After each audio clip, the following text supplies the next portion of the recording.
Today on What Went Wrong, two men bitch about journalism today. Film at 11.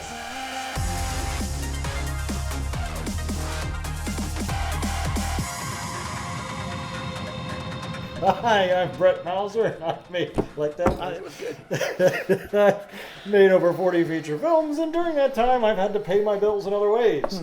And I did so by taking. Always wanted to work in at least by keep my foot somewhat in video and film and whatnot. And one of the easiest way to do that is work to local television news, because whatever town you go to, there's a television station. So there's at least 3 stations in town, so you can try to get into one of those as an editor, as a shooter, or something. And I started off. My first TV job was back in 2000, and I was a photojournalist. I was an MMJ, multimedia journalist, which means they gave me a camera and a cell phone and said, "Go get news." And I was I was in the Bell County area. Just outside Waco. It was a Waco television station, but I had to cover all of Bell County by myself. So I'd wake up at 8 in the morning, make phone calls to City Hall, fire. Hey, what happened last night? Hey, anything happened last night? Hey, anything going on today? And then I was there for a few months. There was a hostage situation at a house in Killeen. A soldier held his ex-wife hostage, and he wound up shooting her and then himself. And this was the first time I realized the TV news wasn't maybe for me. But they had a police line. And they said, okay, this is where the media can cross, nobody gets any closer. And we're all sitting there, I'm zooming in, trying to get my footage because the house is down the street. Right. And then we hear bang, bang, bang. And that's the first time I ever heard a crackle of a bullet as it goes by. Yeah. And the public affairs cop says, okay, we're going to move the media line back a little bit. It's like, no, I'm already about 2 miles. Occasionally we have to dodge bullets.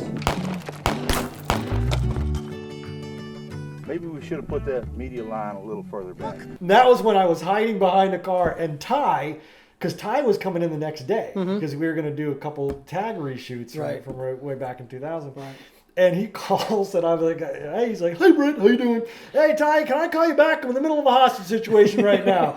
Oh, okay, no problem. Talk to you later. Click. He's like, he's the only person that I'm the only person he knows that he would expect to be like, I'm in the middle of a hostage situation. Oh, okay, I'll talk to you later. Well, and also there's all kinds of things I usually say when I'm, people ask, hey, where are you right now? I was like, oh, I'm whitewater rafting in the Kalahari. And they're like, oh, okay. Because I just make up crap. So it's entirely possible. I would have thought you were just making stuff up until you went, no, there was actual hostages and actual bullets. And I've been like, oh, that was so cool. Everyone's like, no, it's not, Jeff, that's not cool. That's not even close to cool. I was like, okay, it's cool because I wasn't there having it happen to me, so I guess it's okay. So I have had my foot in journalism for quite a while, but I never really considered myself a journalist. Yeah. I just wanted to be, a cameraman, editor, whatnot. Then my next job was in Corpus Christi. It was a year there that after I left, I decided I wanted to tell a story about what the news was like. Yeah. Enter voiceover sound on tape, VOSOT. When I say photographer, don't let that fool you. I shoot video. Ma'am, how are you feeling? I'm about to tell you everything that happens on the other side of your television set. All the relationships, the personalities, what happens, and what everyone does. How many cards do you have? Fish eating fish? People do not want to hear about cannibalism before they go to bed, Samantha. A dolphin is a mammal, Steve. It's not a cannibal if it eats a fish. Do you even know how to wipe balance? Meet the people who decide whether or not you're on TV. One of those films, it doesn't really have a plot necessarily. It really is just a day in the life of a news photographer story. But I love it. It's one of my favorite films. I like it too. The cameraman won't do it. I'll just take the camera myself. About your cameraman, he quit. Why? He blames you for losing his leg. On my clock, this is pretty tight. Watching it when you showed it to me, once again, it's not my world. So for me, it's always like an in-depth look at something that I will never be a part of. So that's always cool, to see that kind of stuff. And especially how you seamlessly transition from telling the story to explaining the story. Like the reporters are sitting there, the news anchorman is actually and he's talking to the audience like he's telling the news, but he's explaining what's going on. I thought that was brilliant. A reader is a 10 to 15 second story that the news anchor reads. Well, there's usually some kind of graphic that appears over his shoulder, or a full-screen graphic of a map or quote, or a still picture a viewer sent in because the station was too late getting to the story. Then comes the VO. That stands for voiceover, which is a 25 to 35 second story. The text is written by a reporter and read by the anchor, while video of the story or event are shown on the screen. A VOSOT is an extension of the VO. That stands for voice over sound on tape. It begins like a VO, but when the anchor gets to the end of the first block of text, the master control guy switches to a second tape that contains a short interview with someone who saw what happened, someone who knows someone that this happened to, and is willing to talk on camera. Some of the actors that were in the movie have actually worked in the news, and they said this film is better than a $30,000 college education. It tells you everything you need to know about journalism and today and whatnot today. And to watch people that I know, that I love, my family members, friends, watch news and get their information from the news, and to give it so much respect and so much to accept everything that comes out of their mouths as truth and investigated. And that's why I made movies like VOSOT. Made a movie like VOSOT is to show people that these are the same idiots that you work with are the same idiots that are running a TV station. Right. And to to understand that there's no test. There's no, doesn't even necessarily need to be training. I mean, I remember at KIII when I was in Corpus that they were just, they'd hire cameramen, who were just fresh out of high school or just fresh out of college, didn't even want to be journalists or have anything to do with the news. Hey, my buddy needs a job. Can you get one? And next thing you know, he's been working news for 20 years. Yeah. So there's not even necessarily any training involved in it. Yeah. It's just a job like anybody else's. You're going to have the people that know what they're doing and the people that don't know what they're doing. Right.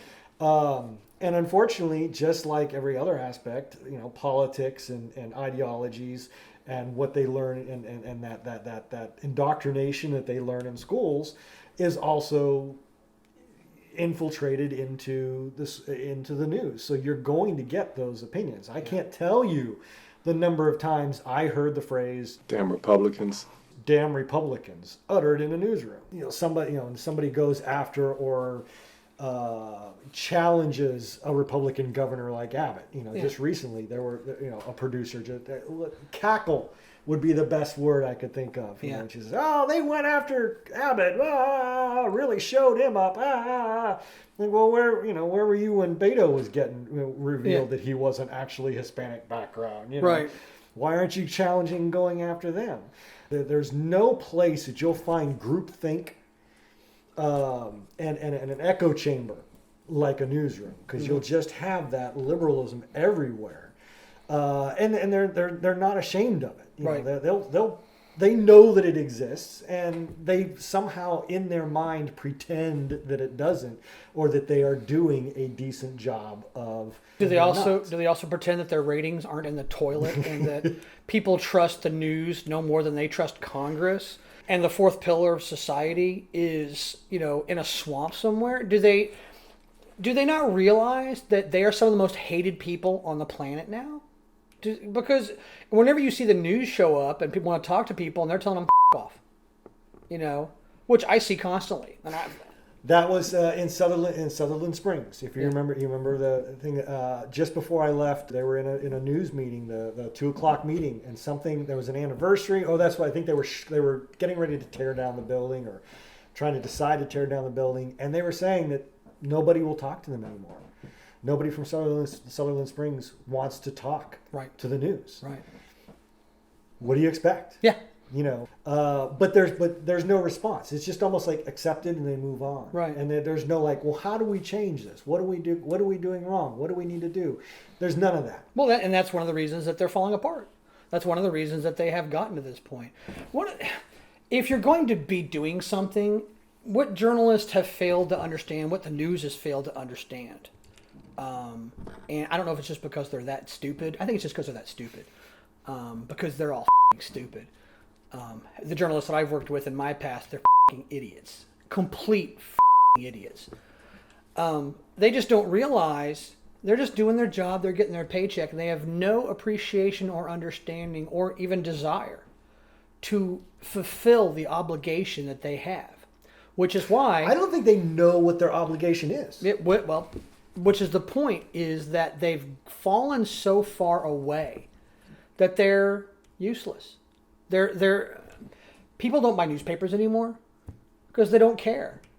People don't watch the news anymore, except the news they want to see. But even then, CNN has fallen so far. I mean, do they even have sponsors anymore? Do they actually think they're making any money anywhere? The only time I ever see CNN is when I'm in Atlanta in the airport. I don't see it anywhere anymore. Hotels I stay at, places that I go, when I'm in airports, they're either going to have on Fox News, sometimes MSNBC, or like just regular, like a TV show, whatever else. But where you used to be like watching the news, no one wants to see it anymore. And the actual people will turn the TV off. I've seen that I don't know how many times.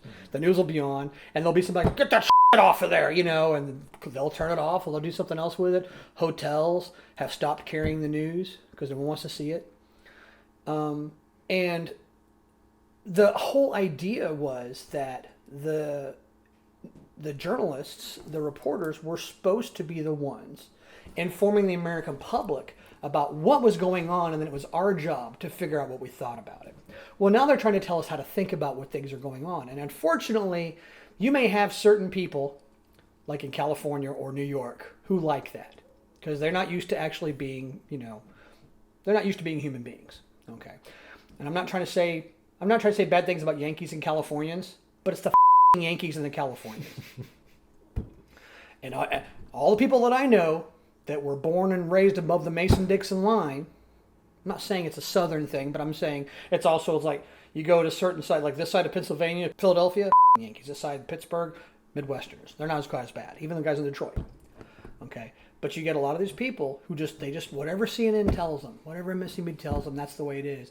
When they're so wrong so often, and I can't even tell you how many times they've been caught doing the wrong thing. Like the one time, the big one was they had two people who were in remote locations. Turned out they were like right next to each other because a car was going by and turning, and so you could see this red car, and you saw the red car, and then a blue car, and a blue car, and a moving van, and a moving van, and people were like, or you had the CNN reporter standing in water up to here as someone walks by them because they're basically standing in a ditch. I've seen that firsthand. I was visiting a friend in Galveston right after a hurricane, and we're sitting on his balcony. There she is, like knee-high water, and we're like, right over this way, cars are going by, no problem. But she found the one big puddle, and with one house that was burning in the background, right. that was, not even that extreme. Mm-hmm. And Galveston is burning to the ground. And we're like, no, we're all good here. We're fine here, sweet. The guy who's like in the wind as people are walking by wearing shorts and t-shirts, like, it's like, guys, Weather Channel, they're just as guilty of it as anybody else. Do you not realize that every time that happens? Okay, because the problem with lying to people is you have to keep lying, and eventually you're going to get found out. And then once that one lie gets found out and people start digging, then this one, then this one, then this one. Ask the guys who broke into the hotel in Watergate. 3 guys couldn't keep a lie secret. 3. Yeah.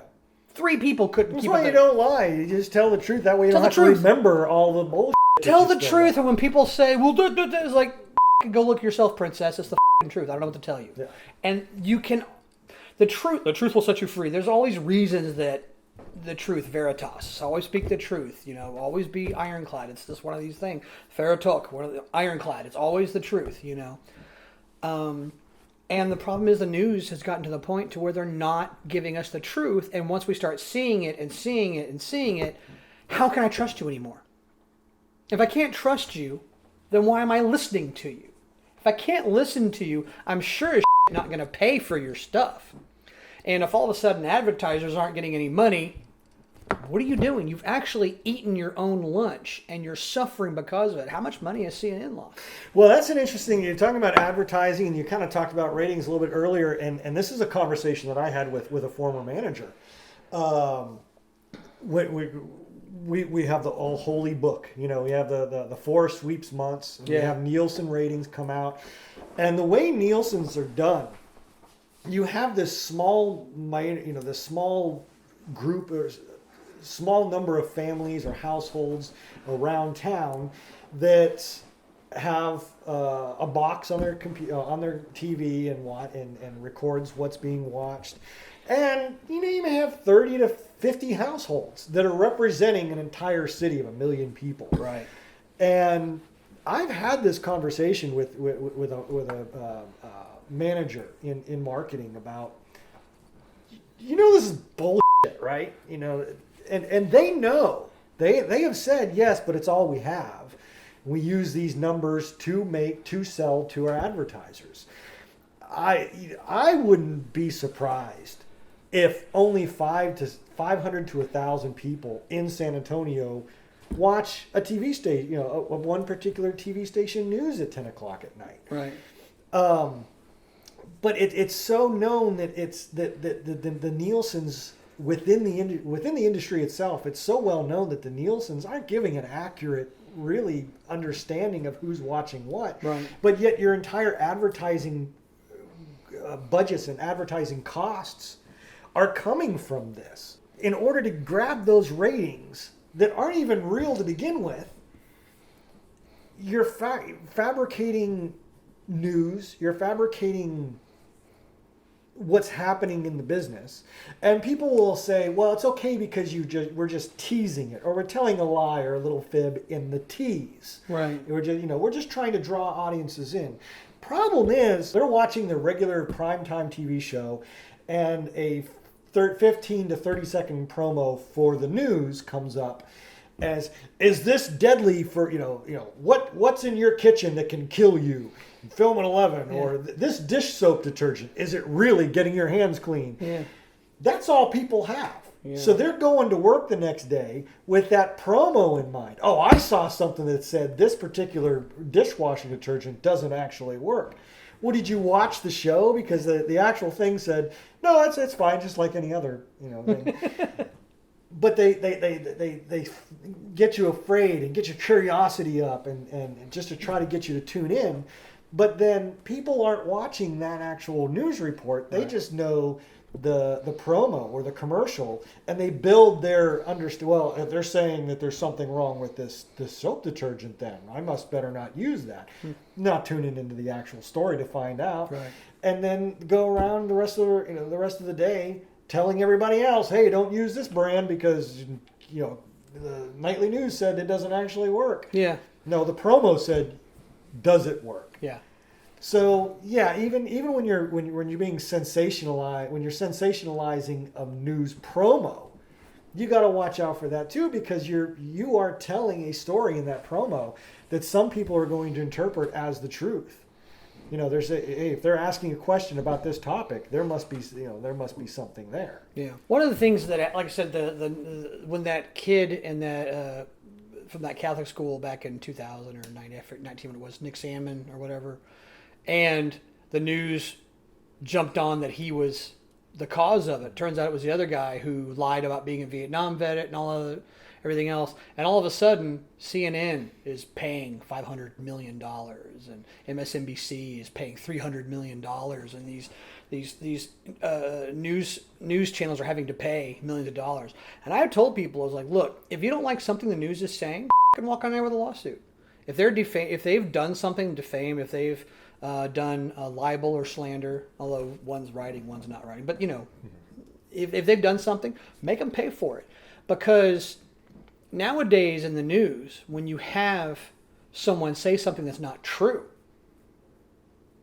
we've become so litigious, and I don't like the litigious nature of the United States. But if it's the way it is, and the news is doing something that causes you harm, make them pay for it. There is a way that they get around that, and we will discuss that as a whole new topic in our next episode of this series on journalism that we're doing over the next few episodes. Outstanding.